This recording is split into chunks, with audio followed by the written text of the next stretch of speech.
ॐ मूकं करोति वाचालं पङ्गुं लङ्घयते गिरिं यत्कृपातमहं वन्दे परिमानन्दमाधवम्। गुरुर्ब्रह्मा गुरुर्विष्णु गुरुर्देवो महेश्वरा गुरु साक्षात् परं ब्रह्म तस्मै श्री गुरुवे नमः। कर्पूरिगौरं करुणावतारं संसारसारं भुजगेन्द्रहारं सदा वसन्तं हृदयारविन्दे भवं भवानी सहितं नमामि। सच्चिदानन्दरूपाय विश्वोत्पत्त्यादिहेतवे तापत्रय विनाशाय श्रीकृष्णाय वयं नमः। श्रीकृष्णाय वयं नमः। ओम शांति।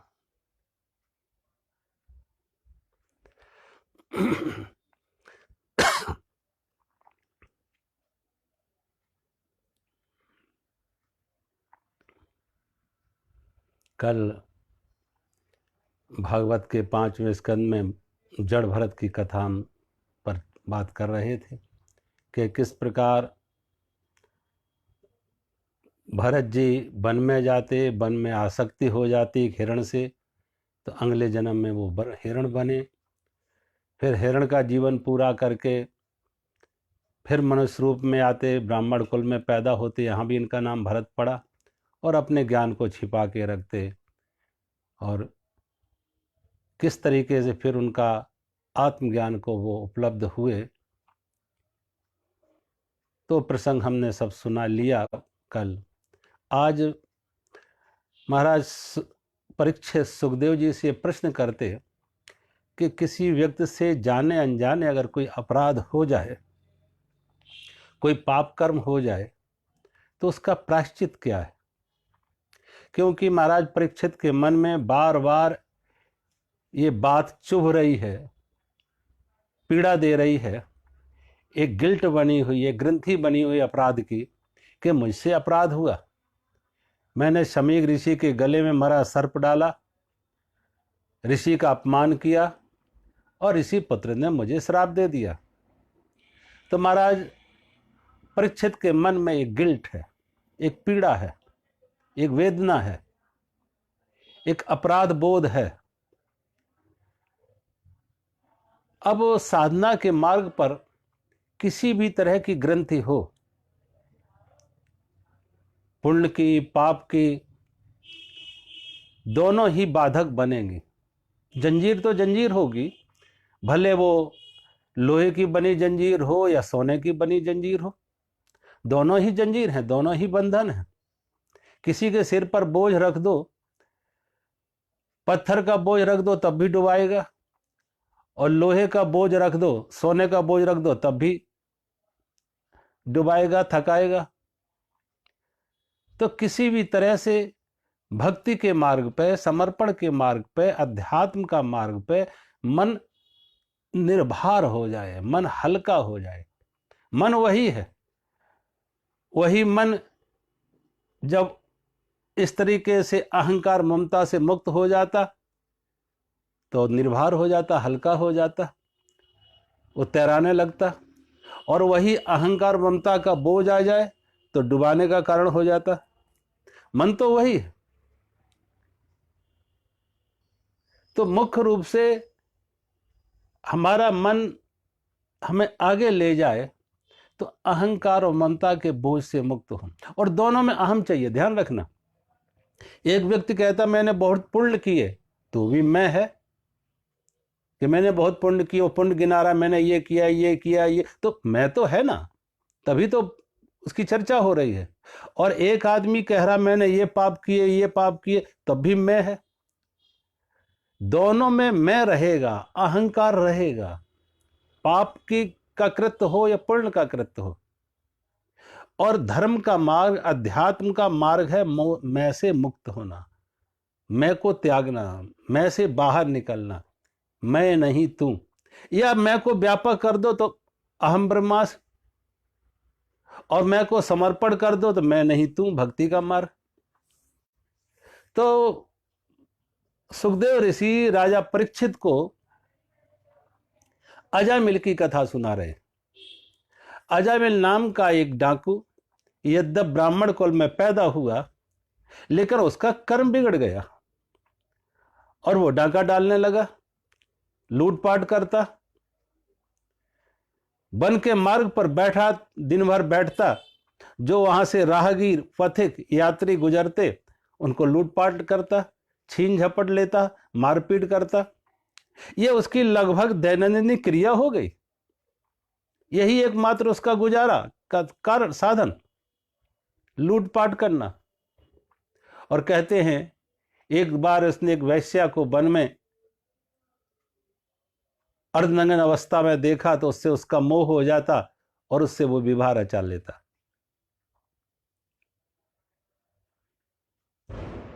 लेकिन उसका दैनंदिन काम वही लूटपाट रहा, अपराध वैसे ही उसके चलते रहे।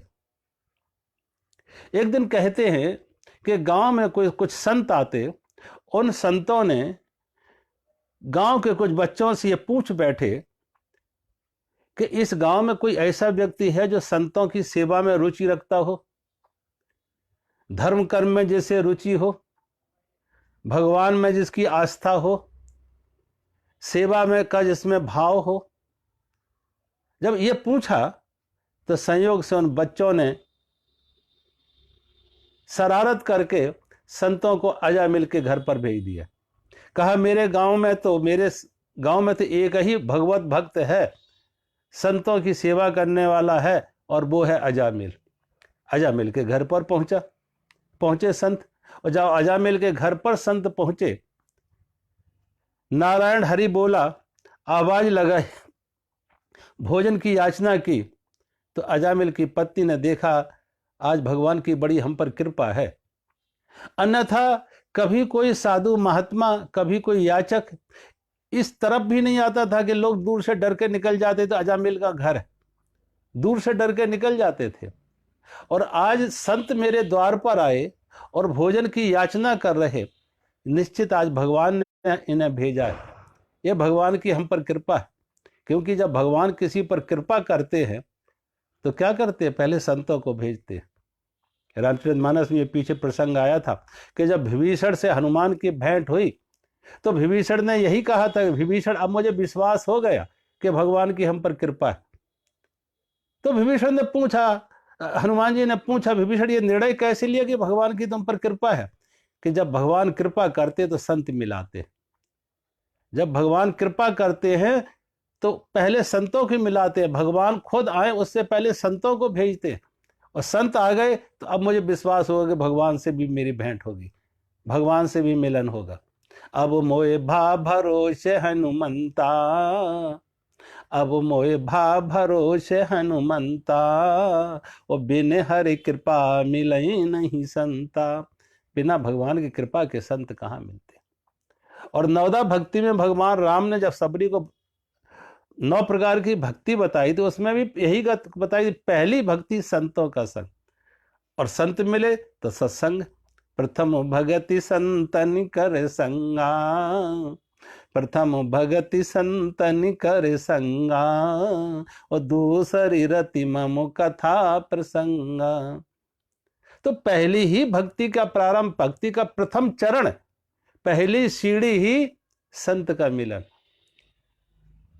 अजामिल की पत्नी बहुत प्रसन्न होती कि अब लगता है हम पर भी भगवान कृपा करने जा रहे, संत भेज दिए। अजामिल की पत्नी ने बड़े भाव से, बड़े प्रेम से संतों को भोजन कराया, और संत जब भोजन कर लेते, संयोग की बात इस बीच में अजामिल का भी घर आना हो जाता। और जब अजामिल का घर आना हुआ तो अजामिल का वैसी भयावना रूप, विभत्स चेहरा, तनी हुई उसकी भ्रुकुटी, लाल लाल उसकी आंखें क्रोध में। संतों को समझने में विलंब नहीं हुआ कि ये तो कोई डाकू है, ये तो कोई अपराधी है, और मैंने एक अपराधी, एक डाकू के घर का भोजन कर लिया।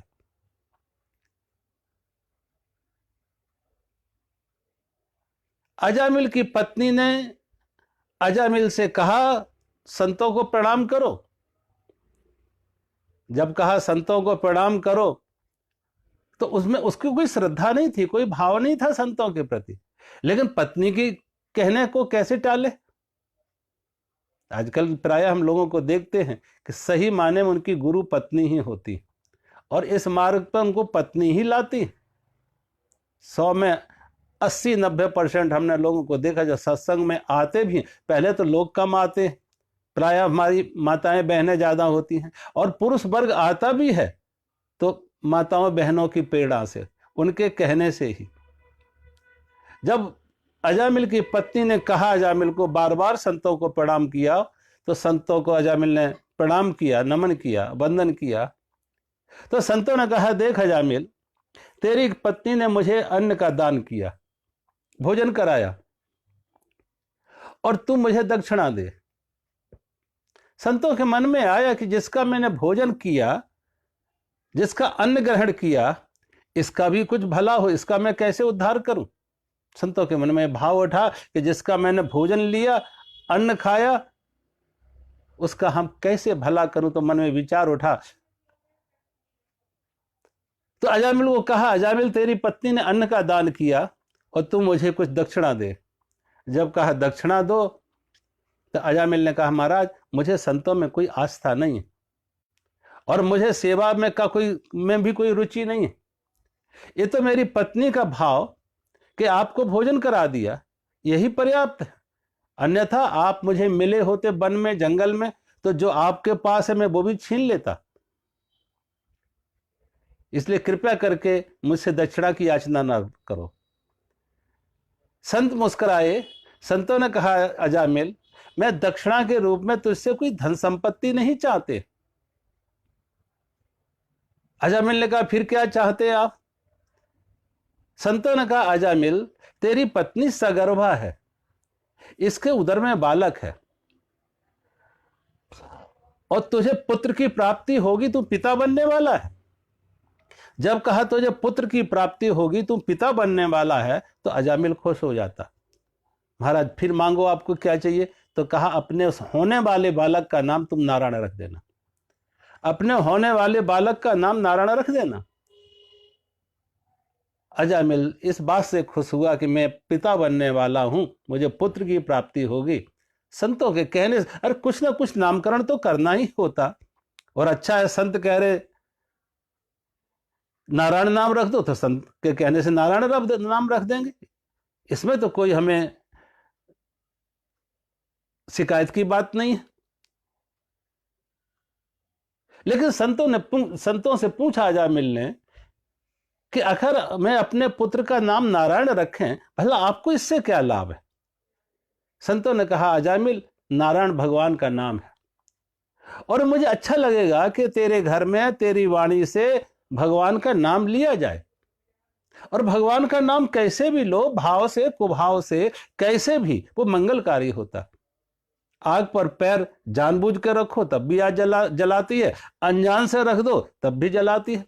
मित्र समझ के रखो तब भी आग जलाती है, शत्रु समझ के रखो तब भी आग का धर्म है जलाना। ऐसे ही भगवान का नाम तेरी वाणी से होगा, वो मंगलकारी होगा, और मुझे खुशी होगी कि तेरे घर में भगवान का नाम लिया जाए। अजामिल ने संतों को वचन दिया, अजामिल को पुत्र की प्राप्ति होती, और उस बालक का नाम अजामिल ने नारायण रख दिया। अब बार बार वो नारायण नारायण नारायण कह के बार बार पुकारता।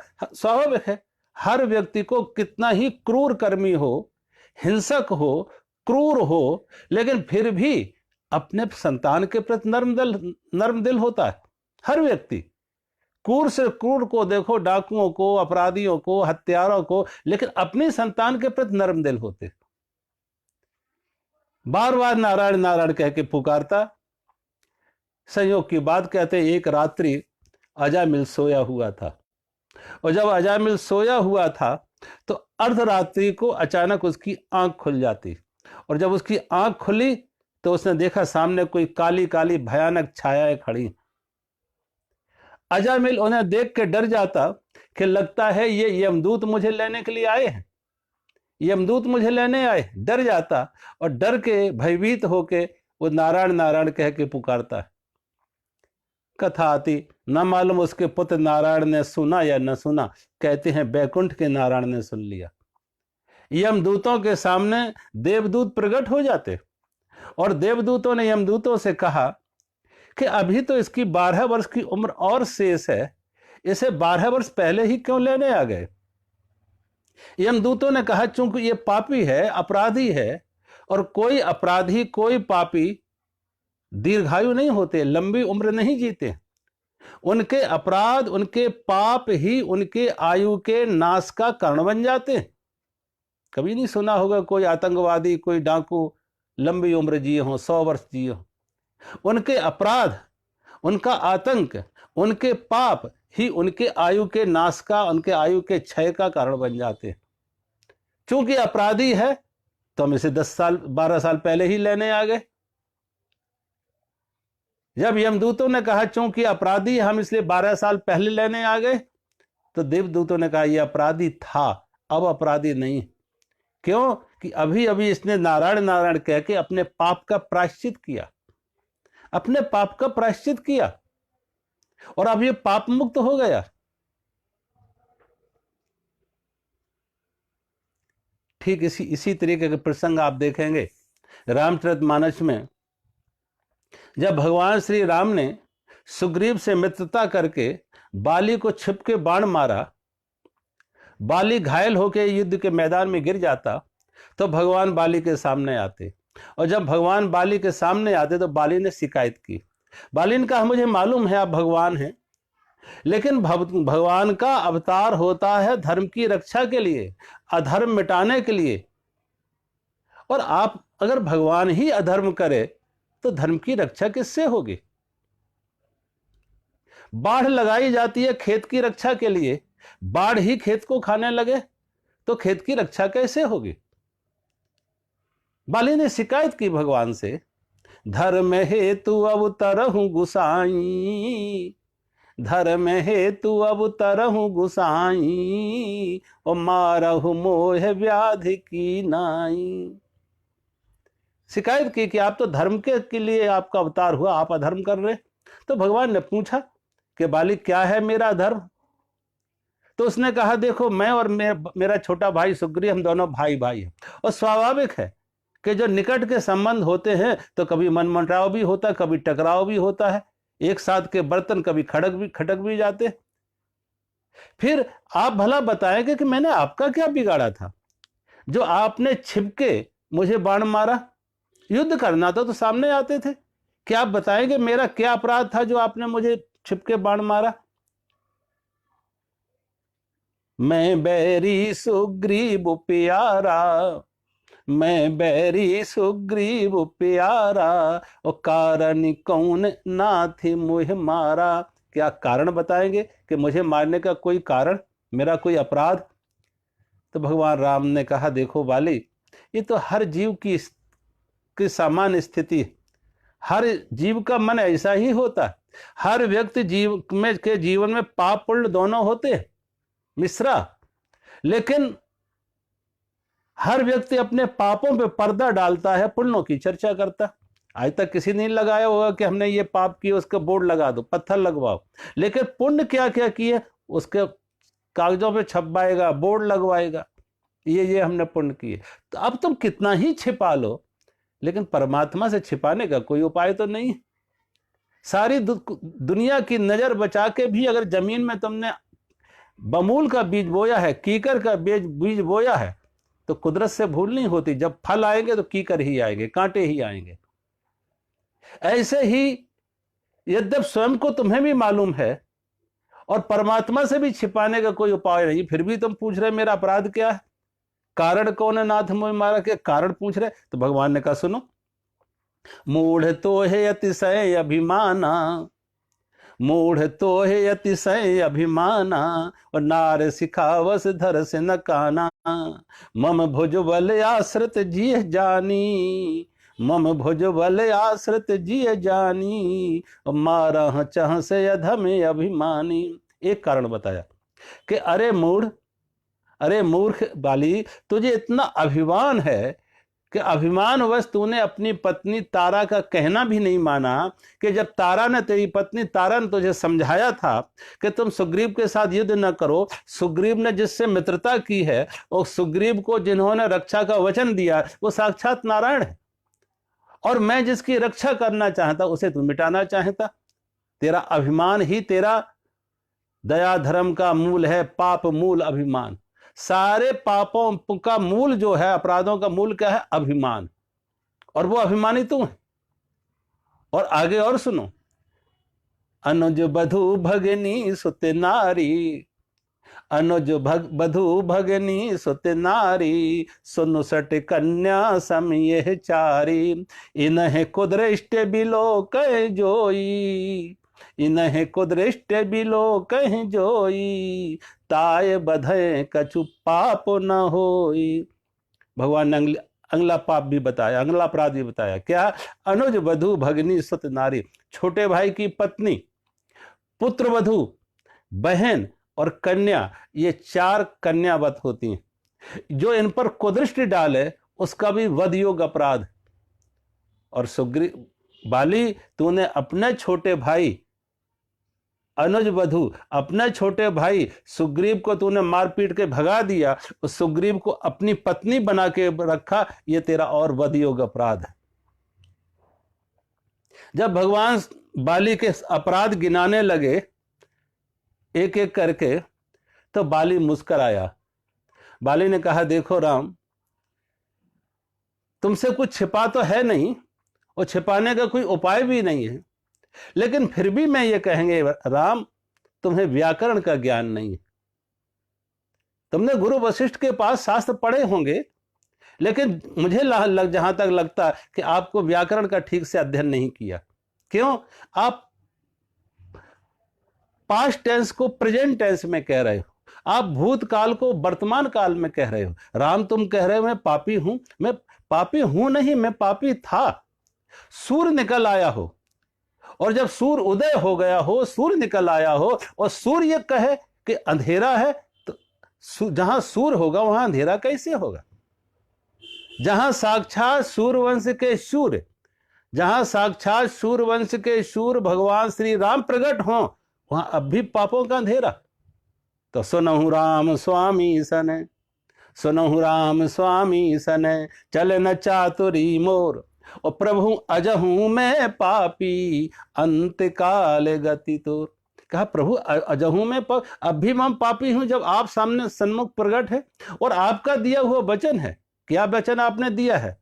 सन्मुख होय जीव मोहि जबहि, सन्मुख होय जीव मोहि जबहि, और जन्म कोट अघ नासै तवहि।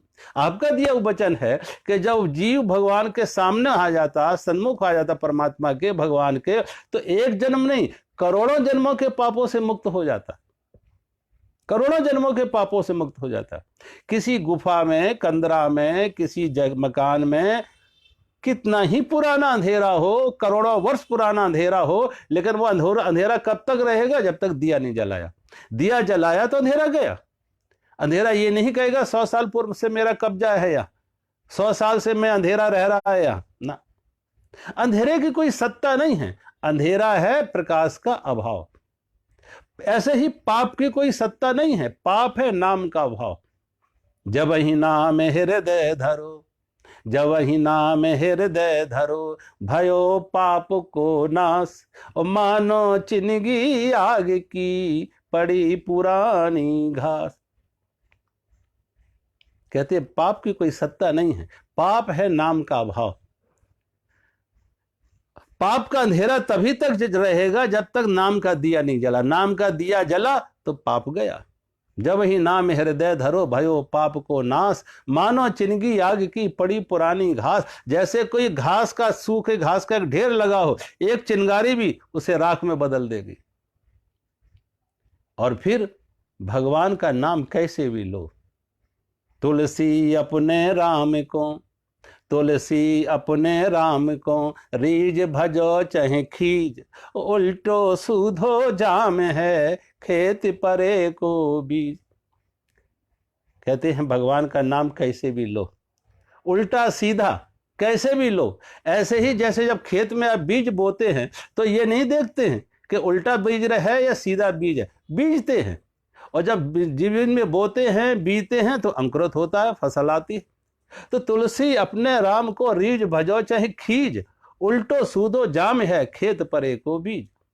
भाव को भाव अलख आलसऊ, भाव को भाव अलख आलसऊ, और नाम जपत मंगल दिस दसऊ। भाव से कुभाव से अलख आलस से कैसे भी परमात्मा का नाम लो, भाव से लो, कुभाव से लो। महाराज दशरथ ने भाव से लिया तो भी उसी लोक में पहुंचे, भगवान के लोक में, और रावण ने कुभाव से लिया तो भी उसी लोक में पहुंचे, भगवान के लोक में। जहां महाराज दशरथ ने भाव से भक्ति की, राम की, प्रेम से, वो भी वहीं उसी लोक में, राम के लोक में पहुंचे, और रावण भी उसी भगवान के लोक में पहुंचा जो वैर से न राम का नाम लिया। राम का नाम दोनों ने लिया, एक ने भाव से लिया, एक ने कुभाव से लिया, एक ने मित्रवत लिया, एक ने शत्रुवत लिया, और दोनों एक ही जगह पहुंचे। तो परमात्मा का नाम कैसे, भाव कुभाव अलख आलसहु, नाम जपत मंगल दिस दसहु। मैंने कहा भगवान का नाम मंगलकारी है।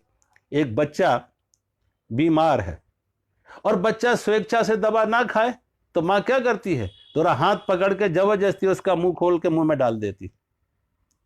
अब बच्चा रो रहा है, चिल्ला रहा है, लेकिन फिर भी माँ ने उसके अंदर दवाई गले में उतार दी, बच्चा निरोग होगा। अब वो भाव से खा लेता तब भी निरोग होता, कुभाव से उसने खाया, नाराज होके खाया, रो के खाया, तब भी दवा ने अपना काम किया। ऐसे ही भगवान का नाम मंगलकारी है, कैसे भी भाव या कुभाव से भगवान का नाम लेंगे वो जीवन में मंगलकारी होगा। और एक जगह गोस्वामी जी और एक बात लिख रहे हैं कि तुलसी अपने राम को, तुलसी अपने राम को रीझ भजो चाहे खीज, उल्टो सूदो जामे खेत। एक और बात कह रहे कि जब हम राम शब्द कहते हैं तो राम में 2 अक्षर है, रा और माँ। रा कहने के लिए मुंह खोलना पड़ता और माँ कहने के लिए मुंह बंद करना पड़ता। मुंह बंद करके रा नहीं कह सकते और मुंह खोल के माँ नहीं कह सकते हैं। तो जब हम राम में रा कहा तो अंदर के पाप बाहर निकल गए। तो जो पाप बाहर निकल गए वो वापस अंदर फिर क्यों नहीं आए, क्योंकि जैसे माँ कहा तो दरवाजा बंद हो गया, होंठ बंद हो गए। तुलसी रा के कहते ही, तुलसी रा के कहते ही निकसत पाप पहाड़, और फिर भीतर आवत नहीं देत मकार किवाड़। जैसे माँ कहा तो किवाड़ लग गए, अंदर कैसे आएगा।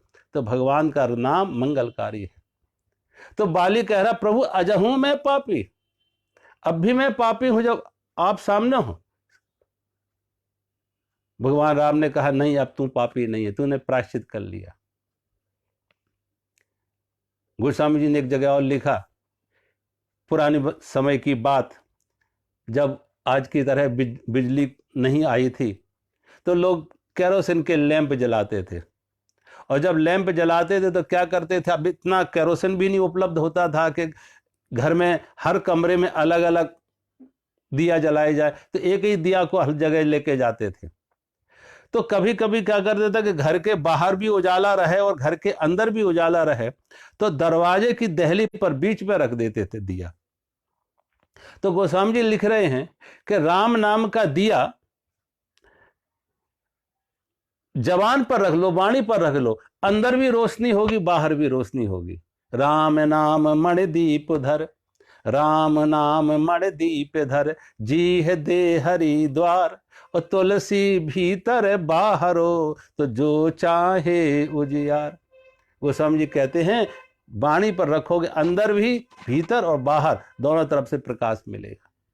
तो कैसे भी भगवान का नाम वाणी से आए मंगलकारी होगा, परमात्मा का नाम मंगलकारी होगा। और प्रायश्चित कैसे भी प्रायश्चित करो। बाइबल में एक जगह लिखा है, बाइबल में प्रायश्चित को कहते हैं कन्फेशन। कहते हैं confession is like a broom stick which makes the ground cleaner than before. प्रायश्चित ऐसे है जैसे जमीन पर, फर्श पर कूड़ा कचरा पड़ा है तो क्या करते हैं आप, झाड़ू लगा के पोंछा लगा देते, फर्श चमकने लगता। ऐसे ही हमारा अंतःकरण मलिन है और मलिन में धूल मिट्टी पाप की बहुत चढ़ गई है, तो उसकी निर्मलता क्या है, उसको साफ कैसे करें? प्रायश्चित। और प्रायश्चित का अर्थ, कन्फेशन का अर्थ है कि जो हमसे भूल हो गई है, जो हमसे अपराध हो गई है, भगवान से प्रार्थना करें, प्रभु अब ऐसी कृपा करना कि अब दोबारा भूल हमसे ना हो, फिर ये दोबारा अब भटकाव ऐसा ना हो। एक बार अंतर मन से, तहे दिल से परमात्मा को समर्पित होते हुए प्रार्थना करें कि प्रभु अब ये गलती दोबारा हमसे ना हो, उसे कहते हैं प्रायश्चित। पहले हमारे यहाँ लोग प्रायश्चित के तौर पे कभी कोई व्रत करते थे कि हमसे ये भूल हो गई तो आज भोजन नहीं करेंगे, प्रायश्चित करेंगे कि भूल हमसे हो गई, अपराध हमसे ये हो गया, हमने किसी के साथ कुछ गलत किया है, हमने किसी को कुछ गलत बोला है, तो प्रायश्चित के तौर पे आगे से ऐसा ना हो। लोग प्रायश्चित के तौर पे तीर्थों में आते थे कि एक बार गंगा स्नान कर लो पुराने पाप से मुक्त, और फिर कहेंगे प्रभु अब ऐसी कृपा करना कि फिर ये हमसे पाप ना हो। लेकिन उसका हम ये ना बना ले कि उसका हमने एक अच्छा साधन बना लिया, एक तरीका बना लिया कि पाप करते रहें और हर 6 महीने में हम आके 3 महीने में आके गंगा स्नान कर। ये गलत बात। ये तो तुमने पाप करते रहने का एक साधन बना लिया, एक बहाना बना लिया, एक उपाय खोज लिया। कई लोगों को मैंने देखा कि हरिद्वार आते हैं गंगा स्नान के लिए और कहते गंगा तो सब पाप धो ही देगी, और जब पाप गंगा सभी पाप मुक्त कर देगी तो बिना टिकट चले जाते कि एक बिना टिकट का पाप और सही, गंगा तो सब पाप से मुक्त करेगी तो ये पाप एक और सही। ये तो फिर अपराध करते रहने का, बुराई करने के लिए अपने चालाकी की है, और ये चालाकी किसी और के लिए दुखदाई नहीं है, ये चालाकी तुम्हारे अंतःकरण को ही मलिन करेगी। गिरेगा कोई और नहीं, तुम खंदक जो खोद रहे किसी और के लिए नहीं, अपने लिए खोज रहे, तुम ही गिरने वाले हो। तुम्हारा अंतःकरण ऐसे ही मलिन रहेगा और कभी मुक्त नहीं हो पाओगे, और अपराध ग्रंथि बनी रही। तो भगवान को ऐसे नहीं कि मात्र झूठे शब्दों से नहीं रिझाया जाता है, अंतर से परिवर्तन हो, अंदर से हम जागे, अंदर से परिवर्तन हो। एक बार रामकृष्ण परमहंस से किसी ने कहा कि गंगा स्नान करने से क्या पाप मुक्त हो जाते हैं? रामकृष्ण परमहंस ने कहा हाँ, गंगा स्नान करने से पाप मुक्त हो जाते हैं, लेकिन जब तुम गंगा में होते हो तो पाप तुम्हें छोड़ देते कि गंगा, पापों को भय है गंगा से। जितनी देर तक तुम गंगा में रहोगे तो पाप तुम्हें छोड़ के गंगा के किनारे जो पेड़ खड़े हुए उन पेड़ों पे चढ़ जाते, और जब तुम बाहर निकलते हो तो फिर तुम्हारे कंधे बैठ जाते वो। उन पापों को गंगा से भय है, तुमसे भय नहीं है, गंगा से डर है, तुमसे डर नहीं है, फिर तुम्हारे साथ आ जाते। तो कहीं इनको ये चालाकी मत दिखाना, यहाँ तहे मन से, दिल से भगवान से प्रार्थना करना कि प्रभु ये भूल हो गई, ये गलती हो गई, ये गलती, ये भूल अब दोबारा हमसे ना हो।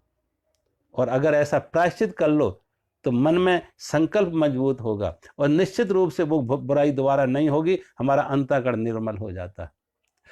देखो, भूल स्वाभाविक है, ऐसा इस संसार में एक भी व्यक्ति नहीं मिलेगा, एक भी व्यक्ति ऐसा इस संसार में नहीं मिलेगा जिससे जाने अनजाने कोई भूल ना हुई हो, कोई भी।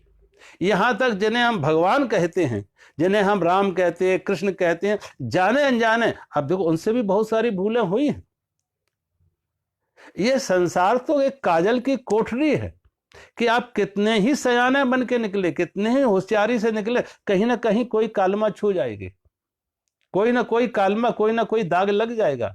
काजल की कोठरी में कैसो ही सयानो जाए, काजल की कोठरी में कैसो ही सयानो जाए, काजल की एक रेख लागे ही लागे। ये संसार काजल की कोठरी है, कितनी ही तुम होशियारी दिखा दो, कोई ना कोई कालमा लग जाती है, कोई ना कोई कालिक छू जाती है। तो अब ये ना देखो जो कितनी कालिक लग गई, कोई बात नहीं, जो लग गई सो लग गई। अब जितना बचा सको बचा लो अपने को, जब जागो तभी सवेरा। जीवन में आप बड़े बड़े महापुरुषों को देखो, उन महापुरुषों के जीवन में भी कहीं ना कहीं कुछ ना कुछ ऐसी कमियां रही हैं, लेकिन जिनकी दृष्टि उनकी कमियों पे नहीं है, जिसके अंदर भाव है, भक्ति है, वो कमी नहीं दिखते क्या कमी है। किसी व्यक्ति को देखो, किसी के बच्चा कहीं किसी भी तरह से कोई उसमें कमी है तो मां को वो कमी नहीं दिखेगी, बच्चे की अच्छाइयां दिखेंगी। कहते हैं रामकृष्ण परमहंस को उनकी एक कमजोरी थी कि उनको पकौड़े अच्छे लगते थे, स्वादिष्ट लगते थे। कभी कभी सत्संग उनका चलता होता और कोई आके उनको कह देता कि परमहंस आज पकौड़े बने हैं मेरे घर के, चलोगे? तो वो सत्संग छोड़ देते बीच में और सत्संग छोड़ के पकौड़ों के लिए चल देते। और लोग फिर उनकी बड़ी मजाक बनाते कि देखो ऐसे ब्रह्मज्ञानी, परमहंस ब्रह्मज्ञानी संसार के सारे आकर्षण से मुक्त हो गए लेकिन पकौड़ों से मुक्त नहीं हो पाए। लोग उनकी मजाक बनाते, व्यंग कसते। और स्वामी विवेकानंद बहुत संवेदनशील थे। स्वामी विवेकानंद के सामने जब ऐसी चर्चा कोई करता तो उनके लिए असह्य हो जाती ये बात। उन्होंने ये बात आके माता शारदा से कहा, रामकृष्ण परमहंस की पत्नी माता शारदा से कहा कि मां, आप गुरु जी को कहिए पकौड़े खाएं, घर पर खाएं, कोई बात नहीं, लेकिन इस तरीके से सत्संग के बीच में सत्संग छोड़ के पकौड़े के लिए मत जाएं। कहते हैं माता शारदा ने ये बात रामकृष्ण परमहंस को कही कि आज विवेकानंद का पहले का नाम नरेंद्र था, कि नरेंद्र आज बहुत दुखी हो रहा था कि आप सत्संग के बीच में पकौड़ों के लिए चल देते। लेकिन रामकृष्ण परमहंस ने सुना और सुना अनसुना किया। उनका व्यवहार वैसा ही रहा कि जब भी कोई कहे बीच में सत्संग के बीच में पकौड़ों की बात तो उठ के चल देते, चलो। एक दो बार फिर विवेकानंद ने माता शारदा को कहा, माता शारदा ने भी रामकृष्ण परमहंस को कहा, तो रामकृष्ण परमहंस ने एक बात कही कि देखो शारदा, मैं संसार से पूरी तरह से कट चुका हूं। अगर संसार से कहीं जुड़ा हूं तो मात्र इन पकौड़ों के कारण से। और जिस दिन ये मान लो कि इनसे भी मुझे अरुचि हो जाए, ये भी हमसे छूट जाए, तो ध्यान रखना फिर मेरा जीवन 3 दिन से ज्यादा नहीं चलेगा। 3 दिन से ज्यादा फिर मेरा जीवन नहीं चलेगा। अगर बंधा हूं संसार से, जुड़ा हूं तो इन पकौड़ों से। फिर रामकृष्ण परमहंस को किसी ने पकौड़ों के लिए शिकायत नहीं की। और उनके जीवन के बारे में आता है कि जब उनकी मौत से 3 दिन पहले उन्होंने भोजन से इनकार कर दिया, पकौड़ों से इनकार कर दिया। और जब भोजन से, पकौड़ों से इनकार कर दिया तो लोग भयभीत हो गए, डर गए कि कहीं कुछ अमंगल होगा। और कहते ठीक तीसरे दिन उनकी मौत हो जाती। तो बड़े बड़े महापुरुषों में भी आप देखें, कहीं ना कहीं संसार से जुड़े रहने के लिए कभी कोई बुराई को वो जानबूझ के पकड़ के रखते। तो ये संसार काजल की कोठरी है, जाने अनजाने हर किसी से अपराध हो सकते हैं, भूल हो सकते हैं।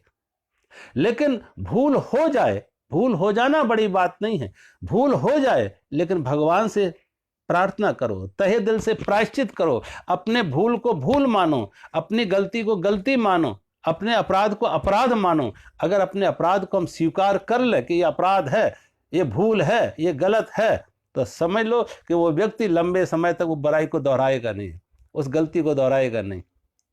वो मुक्त होगा उससे, क्योंकि उसने मान लिया ये गलत है, उससे मुक्त होगा। हम मुक्त तो तब नहीं होते हैं जब अपनी बुराई पर पर्दा डालते, उसे छिपाते हैं या उसके पक्ष में तर्क देते हैं, क्योंकि कह के उसके पक्ष में तर्क देते हैं। एक बार एक जगह में कहीं बैठा था, एक सज्जन मेरे पास आके सिगरेट पीने लगे। मैं बैठा था मेरे पास ही, उसी कमरे में बैठ के सिगरेट पीने लगे। अब मैं उनको क्या कहूं, वो उस घर के बड़े रिश्तेदार थे, खास थे। मैं कमरा छोड़ के बाहर चला गया। और जब मैं बाहर चला गया, जब वो सिगरेट पी चुके और उसके 15-20 मिनट बाद मैं आया, तो उन्होंने हमसे पूछा, क्या स्वामी जी आप इसलिए बाहर चले गए थे कि मैं सिगरेट पी रहा था? तो मैंने कहा हाँ, मैं इसीलिए बाहर चला गया था कि आप सिगरेट पी रहे थे, धुआं हो रहा था। तो कहा स्वामी जी इसमें क्या बुराई है सिगरेट में? वो कह रहे सिगरेट पीने में क्या बुराई? सोचो, अगर मैं सिगरेट पी रहा हूं तो सिगरेट अगर ना पिए तो कितनी सिगरेट की फैक्ट्रियां बंद हो जाएंगी और कितने लोग बेरोजगार हो जाएंगे। अब सिगरेट जिस फैक्ट्री में बनती है उसमें हजारों लाखों लोग काम करते हैं देश विदेश में। तो अगर हम सिगरेट नहीं पिएंगे तो वो फैक्ट्री बंद हो जाएंगी, उन बेचारों की रोटी रोजी बंद हो जाएगी। तो मैंने कहा ना, इतना ही नहीं, आप और भी कृपा ज्यादा कर रहे हो। आपकी करुणा, आपकी कृपा, आपका परोपकार और भी ज्यादा है, और शायद वो आपको मालूम नहीं। वो बोले क्या?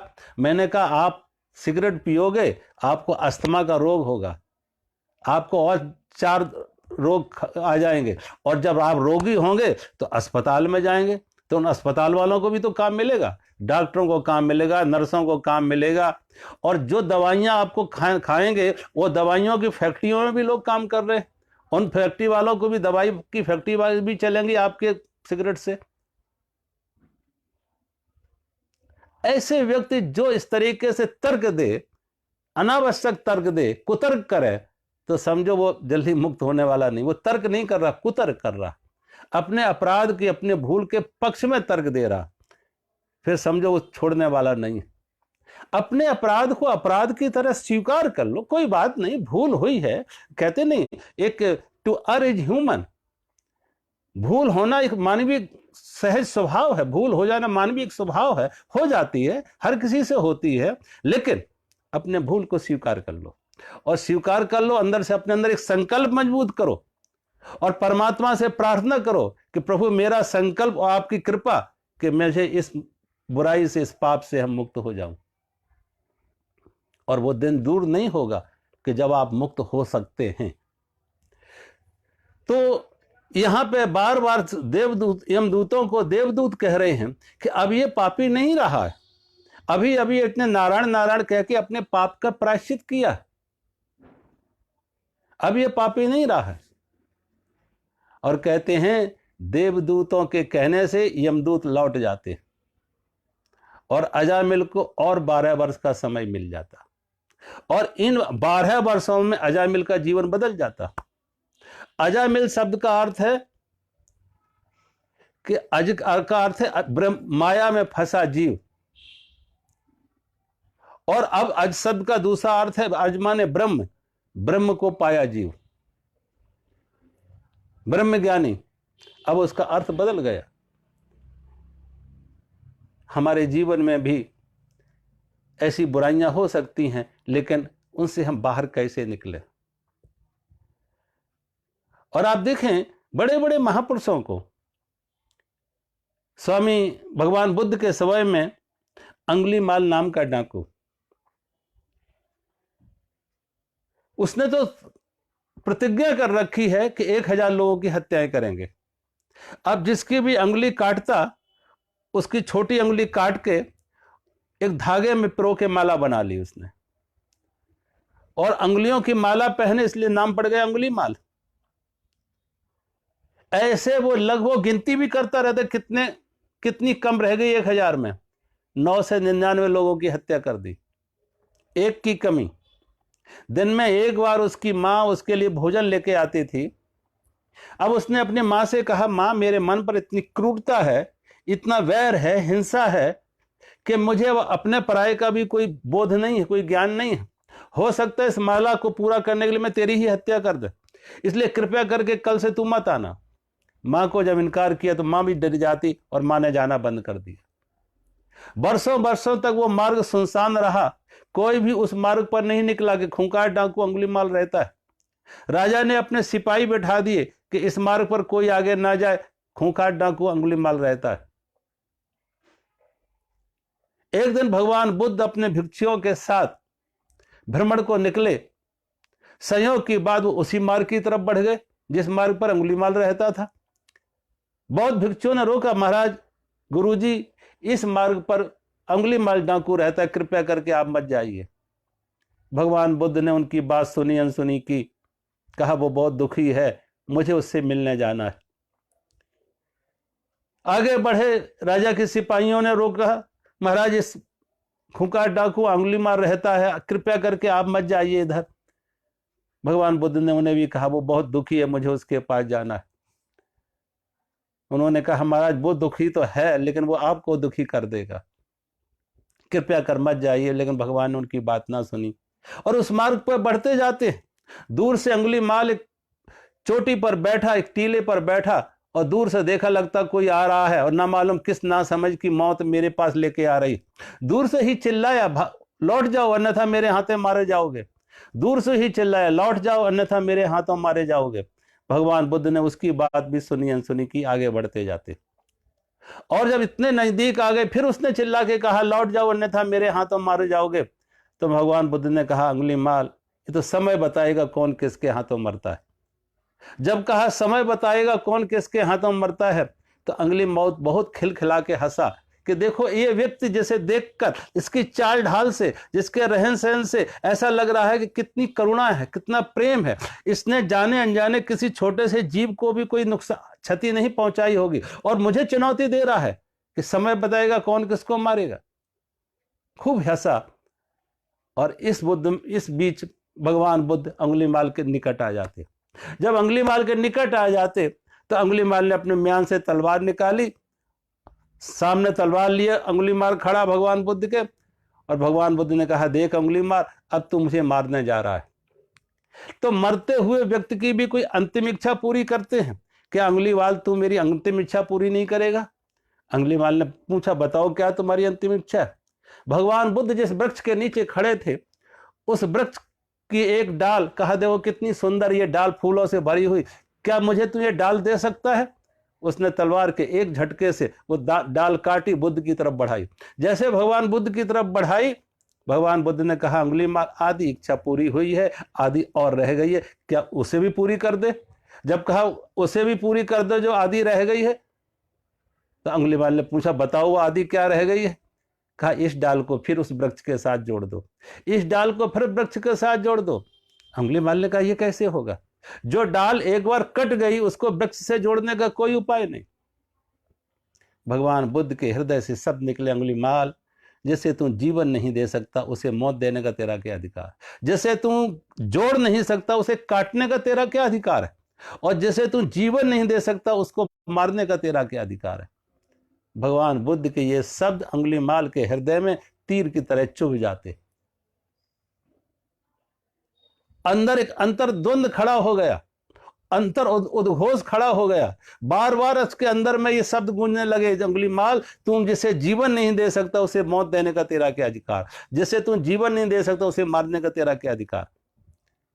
कुछ क्षण के लिए अंगुलीमाल बिल्कुल स्तब्ध हो जाता, हक्का बक्का स्तब्ध, कुछ सोच ना सका क्या कहूं क्या न कहूं। और अंत में वो तलवार फेंक देता, और तलवार फेंक के भगवान बुद्ध के चरणों में लौट जाता। भगवान बुद्ध के चरणों में सिर रख के इतना रोया, इतना रोया, इतना रोया कि अंदर की सारी क्रूरता, अंदर की सारी कुटिलता, अंदर की सारी हिंसा आंसू बन के उसके अंदर से पानी बन के निकल जाती, आंसू बन के निकल जाती। दिल पिघल गया, कठोरता पिघल गई, क्रूरता पिघल गई। जब अंगुलीमाल खड़ा हुआ तो कहा बुद्ध तुमने ठीक कहा था, मैं तुम्हें नहीं मार सका, तुमने मुझे मार दिया। तुमने मेरे अंदर की हिंसा को मार दिया, मेरे अंदर की क्रूरता को मार दिया, मेरे अंदर की कठोरता मार दी, मेरे अंदर के सारे पाप खत्म कर दिए। और आगे आगे बुद्ध, पीछे पीछे अंगुलीमाल। बौद्ध का शिष्य बन गया, भिक्षु बन गया। बौद्ध भिक्षु के रूप में जब अंगुलीमाल बस्ती में जाता भिक्षा मांगने, तो गांव के लोग उसके ऊपर पत्थर फेंकते, ये वही अंगुलीमाल है जिसने मेरे पति की हत्या की, मेरे पिता की हत्या की, मेरे बाप भाई की हत्या की। लोग पत्थर मारते और वो कोई प्रत्युत्तर नहीं देता। वो कहता मारो, मैं अपराधी हूं, मैं अपराधी हूं। उसके शरीर से खून बहता है, लेकिन उसके अंदर से इतनी करुणा है, इतना प्रेम है, इतनी क्षमा है कि उसको क्रोध नहीं आ रहा। और अंगुलीमाल जैसा डाकू भी बौद्धत्व की प्राप्ति कर लेता, अजात शत्रु हो जाता। देखो बहुत ऐसे उदाहरण मिलेंगे कि जो पहले अपराध की प्रवृत्ति में थे, वो किसी संत की कृपा हो गई, संत का सत्संग मिल गया, जीवन बदल गया। कहते हैं ना, every sinner has a future और every saint has a past. हर अपराधी के लिए भी भविष्य है, बीमार के लिए स्वस्थ होने का मार्ग है, भविष्य है कि बीमार स्वस्थ हो सकता है, अपराधी संत बन सकता है। और जो संत बन गए हैं, हो सकता है उनका भी पिछला जीवन कैसा रहा हो। तो हर अपराधी के लिए आगे भविष्य है, संत बनने के लिए भविष्य खुला हुआ है। इसलिए संत कहते, महात्मा गांधी कहते थे, hate the sin not the sinner. पाप से घृणा करो, पापी से नहीं। रोग बुरा होता है, रोगी बुरा नहीं होता। रोग बुरा होता है लेकिन रोगी बुरा नहीं। पाप बुरा होता है, पापी बुरा नहीं। और एक बात और कह रहे हैं कि आप देखो किसी अस्पताल हॉस्पिटल में संत और भगवान पूर्ण आत्माओं से ज्यादा पापियों से प्रेम करते हैं। पूर्ण आत्माओं से ज्यादा पापियों से प्रेम करते हैं। एक डॉक्टर के पास तुम जाओ, जो बीमार है उसे तो डॉक्टर कहेगा अंदर आ जाओ, और जो स्वस्थ है साथ में गया उसको कहो बाहर बैठो। बीमार को अंदर बुलाएगी। और किसी अस्पताल में ये लिख के नहीं टांगा जाता है कि कृपया करके मेरे अस्पताल में बीमार ना आए। किसी अस्पताल में नहीं लिखा जाएगा कृपया करके मेरे अस्पताल में कोई बीमार रोगी ना आए। अरे डॉक्टर का धर्म यही है कि रोगी को निरोग करे, बीमार को स्वस्थ करे। और अगर डॉक्टर भी बीमार से नफरत करे, रोगी से नफरत करे, तो रोगी को निरोग कौन करेगा? बीमार को स्वस्थ कौन करेगा? उनके प्रति विशेष करुणा, विशेष प्रेम। एक मां के 3 बेटे हैं, 2 बेटे स्वस्थ हैं, 1 बेटा बीमार है। तो मां अपना ज्यादा समय, ज्यादा शक्ति, ज्यादा अपनी सेवा किस बेटे को देती है? जो बीमार है। जो स्वस्थ है उन्होंने तो अपना काम कर लेंगे, उन्हें मां की जरूरत नहीं है। लेकिन जो बीमार है उसे मां की जरूरत है। मां के सहयोग की जरूरत है, मां के सहकार की जरूरत है, मां की सेवा की जरूरत है, मां के समय की जरूरत है। जो अपराधी हैं, जो पापी हैं, वो कुछ और नहीं, वो बीमार है। मानसिक बीमारी है। आज तो सारी दुनिया में, दुनिया के स्तर पर जो मनोवैज्ञानिक हैं, उन अपराधियों को अपराधी मानसिक रोगी ही मानते हैं। और आज हम देखते हैं बड़ी तमाम दुनिया भर की जेलों में लोग उनको योग सिखाते हैं, ध्यान सिखाते हैं। और जब योग से, ध्यान से उनका मानसिक स्वास्थ्य, उनकी बीमारी चली जाती, मन स्वस्थ हो जाता, तो उनके अंदर भी वही करुणा थी, उनके अंदर भी प्रेम था, भाव था, भक्ति थी, लेकिन वो ऊपर से ढकी हुई थी धूल से। अंदर से वो बीमारी गई, अंदर की मलिनता गई, क्रूरता गया, तो अंदर से करुणा प्रेम आ जाते। करुणा प्रेम उनमें था लेकिन वो छिपा हुआ था। वो भी एक रोग है, मानसिक रोग है। और तमाम शरीर के रोगों के पीछे भी ये मानसिक रोग बड़ा कारण है। इसलिए संत या भगवान उनसे नफरत नहीं करते। संतों का काम यही है कि रोगी को निरोग करे, भूले भटके को वापस लाए। जीसस क्राइस्ट ने एक कहानी लिखी कि एक चरवाहे के पास, शेपर्ड के पास, चरवाहे के पास 100 भेड़ें हैं। सुबह से शाम तक वो जंगल में ले जाता उनको चराने के लिए, घुमाने के लिए, और शाम को जब सूर्य अस्त होने को आता तो वापस ले आता। ये उसका दिन नित्य का काम। और जब घर आता तो एक एक भेड़ को उसकी रस्सी और खूंटी से बांध देता। आज जब उसने एक एक भेड़ को रस्सी और खूंटी से बांधा, उनकी गिनती की तो 99 एक कोई भेड़ रास्ता भूल गई, जंगल में कहीं भटक गई, तो इस चरवाहे ने, इस किसान ने, शेपर्ड ने 99 को तो वहीं घर छोड़ा और जंगल की तरफ भाग रहा है। किस लिए जंगल की तरफ भाग रहा है? कि भूली भटकी भेड़ को वापस कैसे लाए, घर वापस कैसे लाए। जो भूल गई है, जंगल में भटक गई, उसको घर वापस कैसे लाए। जो आ गई वो तो ठीक है, जो रास्ता भूल गई उनको खोजने के लिए, उन्हें वापस लाने के लिए शेपर्ड, चरवाहा जंगल की तरफ दौड़ रहा है। ऐसे ही ये संत महापुरुष, ये गुरुजन, ये संत, ये महापुरुष संसार में भाग दौड़ कर रहे, इसलिए कि भूले भटकों को घर वापसी कैसे लाए। जो आ गए वो तो समझदार है, ठीक है, लेकिन जो रास्ता भूल गए हैं, जो भटक गए हैं, उनको वापस कैसे लाए। भगवान बुद्ध ने अपने जीवन काल में कितने ऐसे अपराधियों को, पापियों को पुण्यात्मा बना दिया, कितने भूले भटकों को अच्छे संत बना दिया उन्होंने। जो संसार में आसक्त थे, कोई धन में, कोई पद में, कोई प्रतिष्ठा में, कोई युद्ध में रत थे, और उनके जीवन बदल गए। संतों की कृपा से, संतों की करुणा से, संतों के सत्संग से उनके जीवन बदल गए। ऐसे अनेक उदाहरण, अनेक उदाहरण भरे पड़े आप देखें शास्त्रों में कि संतों की कृपा। वाल्मीकि जैसा डाकू, लेकिन नारद जी की कृपा से संत बन गया, वो इतना बड़ा संत, सोचो। तो ऐसे अनेक उदाहरण हैं। हर व्यक्ति की संभावना है कि वो बदल सकता है, रोगी निरोग हो सकता है, बीमार स्वस्थ हो सकता है। इसलिए निराश होने की कोई कारण नहीं। जब जागे तभी सवेरा। अपने प्रायश्चित को स्वीकार कर ले, अपने अपराध को स्वीकार कर ले, उसका प्रायश्चित कर ले कि जो हुआ परमात्मा अब हमसे दोबारा ऐसा ना हो, ये भूल दोबारा ना हो, ये गलती दोबारा ना। और सबसे बड़ा प्रायश्चित के लिए चाहिए समर्पण। प्रायश्चित के लिए चाहिए समर्पण। प्रभु मैं जो हूं, जैसा हूं, बस आपका हूं। कोई अहंकार नहीं, कोई आसक्ति नहीं, समर्पण कि प्रभु अब जो हूं, जैसा हूं, मेरे करने से कुछ नहीं होगा। जैसे एक बच्चा छोटा होता है तो बच्चा समर्पित है, माँ उसे संभालती है, उसकी गंदगी भी उठाती है, साफ सुथरा भी रखती है, समय पे उसको भोजन दूध भी पिलाती है, माँ उसकी देखभाल। हम समर्पित हो जाएं उस विराट के प्रति, परमात्मा के प्रति, अहंकार से, ममता से मुक्त हो जाएं।